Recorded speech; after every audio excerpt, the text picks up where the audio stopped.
po ba? Yes po. Yes, yes, Yun, ma'am. thank you po. Ayan. So, yung topic po natin, based din po dun ah, sa verse nating binasa, ito po ay renewed mind. A renewed mind, living new every day. Yan. So, tayo po, mula nang nakakilala po sa Diyos, syempre, ang inaasahan po sa atin ay dapat renewed ka na, no? Ayan, bago ka nang nilalang. Okay, so, pero pag tayo ay nasa mundong ibabaw, ang daming, nagpapadumi sa atin, no? Kasi andyan pa rin yung old self po natin. At palagi pong sinasabi sa atin dapat renewed yung mind natin. And bakit po ba renewed? Ayan. So, ginamitan ko po ito ng tatlong acronym from the word, sa word na new. Ayan. Ano po yung spelling ng new? N-E-W. Ayan. Sige nga po. Kung nandyan pa kayo, patype nga po, new. Ayan. Ito po.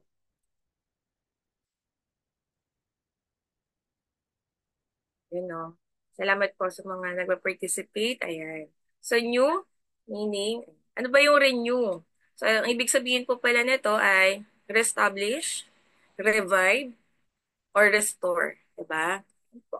So, mayroong transformation from old to new. That is renewed. Okay? So, simula po tayo sa unang point po natin. Letter N. Diba? Ayan.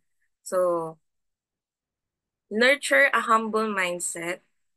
Ayan, doble pa, no? Ayan. Nurture a humble mindset. Okay? So, ibig sabihin po, pagyamanin po natin yung may kababaan ng ano, isipan. Ayan. No, ng mindset po natin. So, verse 3, so nabanggit po doon na ah, wag po nating isipin na mataas tayo or mas magaling tayo kaysa sa iba. 'Di ba? Ang sabi po doon ni Apostle Paul ay, ayan, so for by the grace given to me, I say to everyone among you not to think of himself more highly than he ought to think. 'Di ba? Wag po nating isipin na mas magaling tayo, mas mataas tayo, no? Mas talented tayo kaysa sa iba. Ayan. So, kasi yun naman syempre yung nais ng Panginoon. And, ayan. So, sinabi po niya, no? Ang inaano po niya doon, ina-urge niya po sa mga kapatid ay, ayan. So, i-avoid po natin yung pagiging mayabang, no? Yung masyadong binibigyan ng importance ng sarili. Okay? So, yan. Syempre, yung worth po natin, yung ability po natin, na meron po tayo, lahat naman po yan ay bigay ng Panginoon. So, wala po tayong karapatan na tingnan po natin yung sarili natin na mas magaling. Pero kung hindi po natin kilala ang Panginoon, malamang ganun po yung iisipin po natin, na kung ano yung meron ka, ay, kino-compare mo na yung sarili mo sa iba, 'di ba? Mas magaling ako, mas madami akong alam, mas madami akong ah nako-contribute, gano'n. Pero bilang ayan, mga binago na ng Panginoon, hindi po pala gano'n, okey? So, tanggalin po natin yung pride. Yung pride po kasi, it distort our self perspective.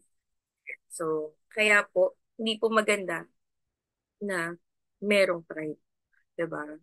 Pero yung iba, sino-celebrate pa yan, no? So, kasalanan po ang pagkakaroon ng pride. Okay? So, and also, paano nga ba natin i-change yung way ng thinking natin? Yan. So, para mabago po natin yung old thinking po na yan, i-recognize po natin that God has allotted measures our faith. Okay? Ayan. So, binigyan po tayo ng um, ayun, God has distributed to each one a measure of faith. So, kinait po tayo ng Panginoon na unique with different gifts, no? So, yung different gifts na yan, syempre, gagamitin po natin. responsibly, 'di ba? So, hindi natin pinagmamalaki na yung kagalingan na meron tayo kasi ang Diyos mismo yung nagbigay sa atin. So, kailangan maging humble po tayo. And for us to be humble, ito po yung kailangan natin tandaan, no? What you have, God gave you. What you know, God taught you. Where you are, God brought you. 'Di ba? So, maganda yung mindset na ganito eh. Para hindi po tayo maging arrogant, no? Dapat humble lang po tayo. So, lahat ng meron tayo, siyempre ang Lord po yung nagbigay. At ano man yung ah, kaalaman natin, yung talino natin, 'di ba? So, siyempre ang Lord po yung ang nagturo sa atin yan. At kung nasan tayo ngayon, 'di ba? Si Lord yung nagdala sa atin, 'di ba? Ano man yung status mo ngayon, you are successful na, isa kang um, 'di ba? Nasa work ka na pinapangarap mo ngayon, 'di ba? Or ano man yung status mo na ipinalangin mo at nakuha mo na, hindi mo po dapat ipagyabang or hindi mo dapat baliwalain. 'Di ba? Kasi dinala ka ng Diyos dyan. So may purpose ka para dyan. Okay? So, ganyan po yun. So, ito, yung ating template ng PowerPoint. Again, sa ano ko lang po ito. Inayos ko lang sa Google. Tapos, nag-generate na po through AI. So, saglit lang. Okay naman, di ba po? Ayan. So, may old mindset. Ayan. Alisin na po natin yung old mindset. So, yung nag-struggle po sa pride and insecurity. Ayan. Causing a distorted view of their self-worth. So, tama po yan. Ano. So, tanggalin na po natin yan. Palitan na po natin ng bago. Ayan. Yung balance, embracing a balanced perspective grounded in faith leads to true humility. Okay? So, hindi pa lang pala naayos. May mga double word pala din. Ayan po. So, nakakasunod naman po, no? Ayan. So, letter N, yan po yung una. Ayan. So, pangalawa po tayo. That is letter E. Embrace your role in the body of Christ. Okay? So, bago po natin tingnan po yung mga yan. Ayan. Ito po yung number 2. Embrace your role in the body of Christ. So, sa verse 4 to 5 po yan. Diba? Sabi, uh, ano yan eh, body of Christ. So, sa isang katawan, diba, madami pong parts po yan. So, tayo, sa isang katawan ni Kristo, madami po tayong member. Po, no? So, sa isang katawan, so, yung madaming parts, iba't iba po ng function. Ayan. So, kailangan mag-function po lahat yun para naging healthy yung physical body. Tama po. No? So, many members, different function. So, pag may isa dyan na hindi nag-function, ayan, so, problema na po yan. Pag hindi nag-function yung mata, hindi ka na makakakita. 'Di ba? Pag di nag-function yung paa, ano na lang ikaw makakalakad. 'Di ba po? So, may isang story, old story na po ito. Siguro iba't ibang version na po ang nangyari. Sa ibang version siguro to. May isang nagtampo sa katawan. Kaya ano po yun eh. Lahat po nagpapagalingan, ganyan-ganyan. At may isa na minamaliit po nila. Okay po. So, yan po ay si Puwet. Ayan, sorry po sa kumakain this morning. Ayan. Pero part naman ng katawan is normal. So, yung puwet po, minamaliit po nila. So, ang nangyari po, nagtampo na siya. Na yun lang ba yung function niya? So, maliit lang siguro yung function niya. Kaya, hindi siya nag-function. So, hindi niya ngayon mailabas yung mga kinain, syempre. Kapag po ganun, anong po mangyayari sa katawan? 'Di ba? So, saan lalabas yung toxic, 'di ba? Ayan po. So, dahil nagtampo siya. So, imagine nyo po, no? So, importante, lahat po ng parts ng katawan po natin. Okay? Ayan po. So, yan ay story lang naman. So, kapag ganon, syempre, it leads to sickness kapag may isa po na hindi nag-function.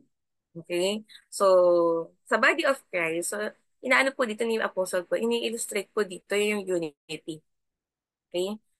So, unity and independent member of our body. Okay?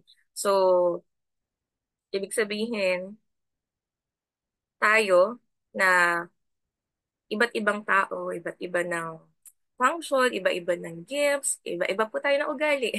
Pero may isang Diyos, no? At tayo nasa iisang katawan ni Kristo. So, ibig sabihin, kailangan magkaroon po tayo ng unity, pagkakaisa. Okay? So, ah dalawa po yung ano dyan, sinasabi na we are in one body in Christ. Okay? And we are member of one member. Wala pong mataas sa atin. Member po tayo ng kapwa natin kasi nagbe-benefits po tayo sa isa't isa. Okay? Saan? So, syempre, sa mga kaloob na meron tayo, no? So, yun po yung kagandahan. No? Kailangan natin magkaroon ng unity. Okay? So, ayan. No? So, katulad nito, yung ating community sa Alliance Worldwide, di ba po? So, ang kagandahan, lagi na sinasabi na dapat meron tayong unity. So, yung kailangan. Kasi para mag, ayan, mag-grow tayo, di ba? Mag-move forward tayo. Kasi pag walang unity, para-pareho po tayo na babagsak. Parang sa workplace niya lang, 'di ba? Sa family lang din, sa government natin, 'di ba? O kahit saan na meron, kailangan importante po talaga ay unity. Okay? So, ano po yung kailangan tanggalin? Yung old mindset po natin. Tanggalin na po natin yung isolation or unhealthy comparison. Kasi ito po yung nagpapahadlang, no? That can hinder the law. So, and ano po yung dapat ipalit natin. So yung new mindset, recognizing interdependence, recognizing interdependence help us appreciate community. Yun. So, mas ma-appreciate po natin ang bawat sa community kapag meron po tayong pagtutulungan. Diba? And application, eh, so engage in your church, uplift others, support and support. Okay? So, and syempre, dagdag lang po natin, hindi natin na ano tayo na so, application and focus tayo kay Lord, kay Jesus. Focus tayo sa Panginoon. Huwag tayo mag-focus sa okay? Para malaman natin, ito, align pa ba yung ginagawa natin sa kagustuhan ng Panginoon? Diba? Yan po. So, focus tayo kung ano yung nakakalugod sa Diyos. And, pangalawa, humility and servanthood. Yan, magkaroon po tayo niyan.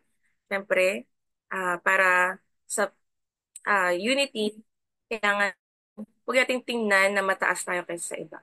Okay? And siyempre, maglingkod tayo.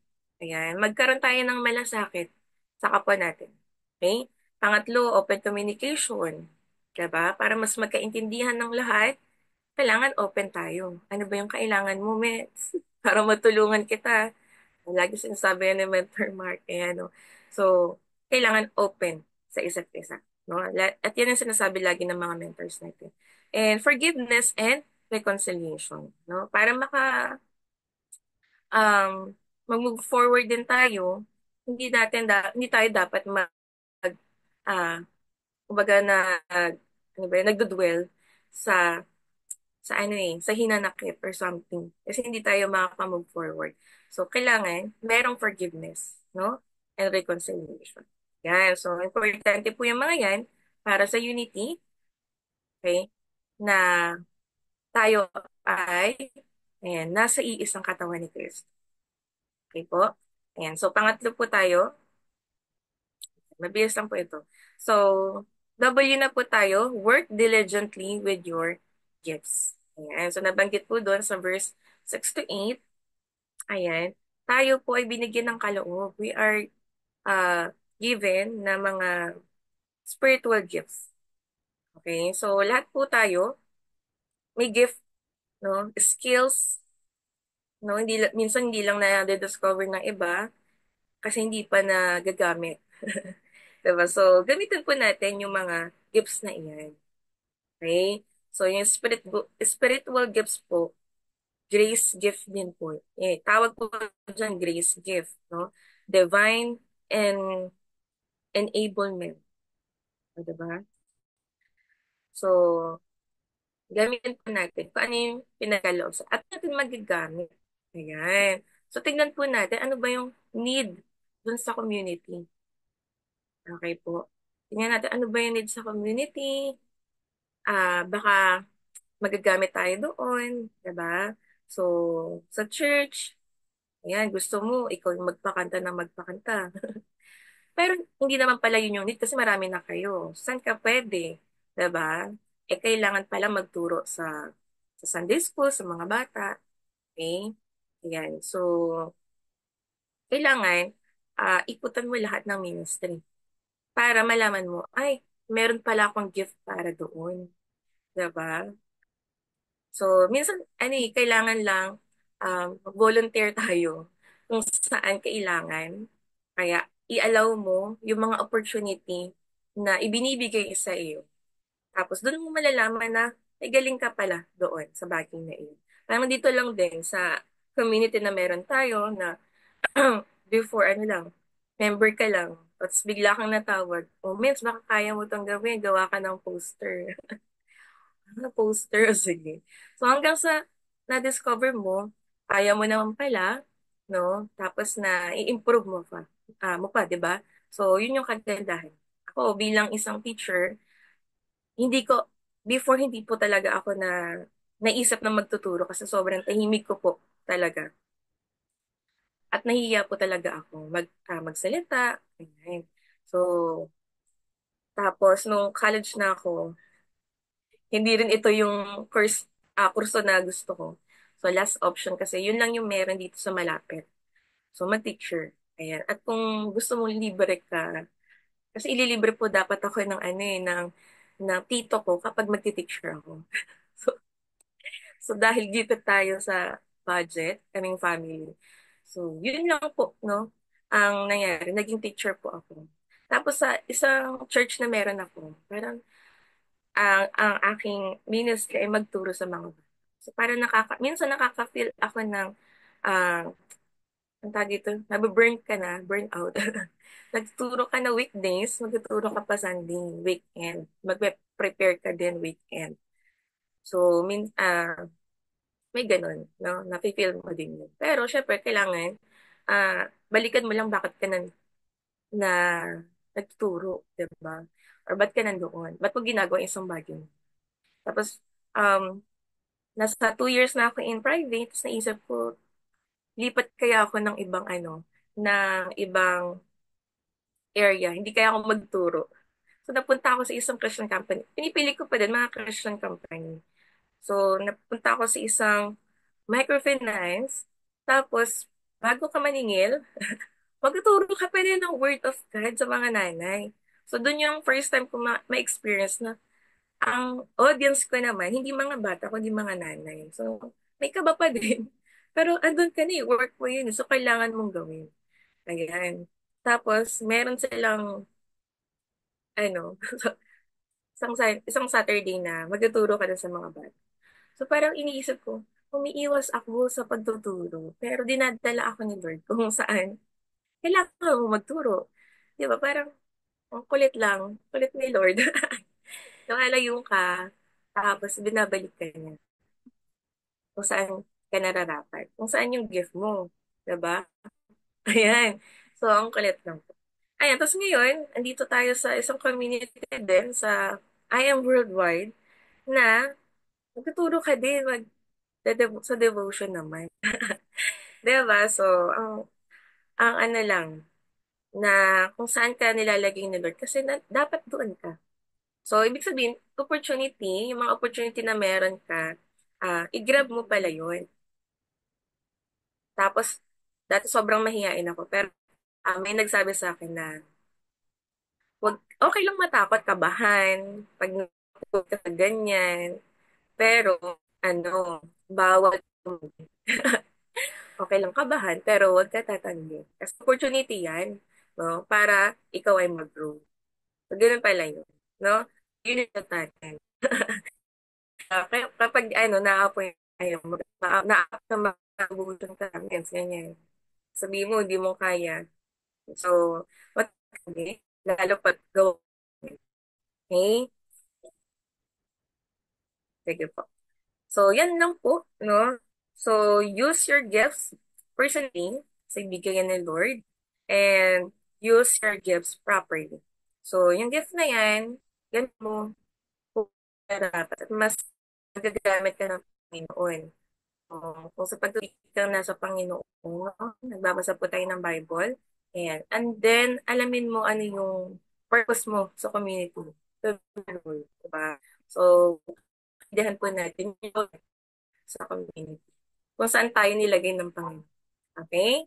So, ano yung dapat natin yung mga application na karagdagan niya? Daily practices, commit daily practices that foster a renewed mind, challenge yourself, and embody the principle of humility and interdependence, community involvement. Ayan. So, huwag po tayong ina-isolate yung sarili. Kailangan natin mag-participate, no, sa community. Ano ba yung kailangan ng community ko? Ano ba may tutulong ko? Nako, diba? So, yun po. And conclusion, ito po yung ating summary. Ayan, embrace the mindset of new each day. So, ano po yung new? Ayan, nurture humility, embrace your role, and work diligently. Ayan. So, ay, mamuhay na may bago, no? Mamuhay tayo na bago, renewed, restored. Diba? So, ayun lang.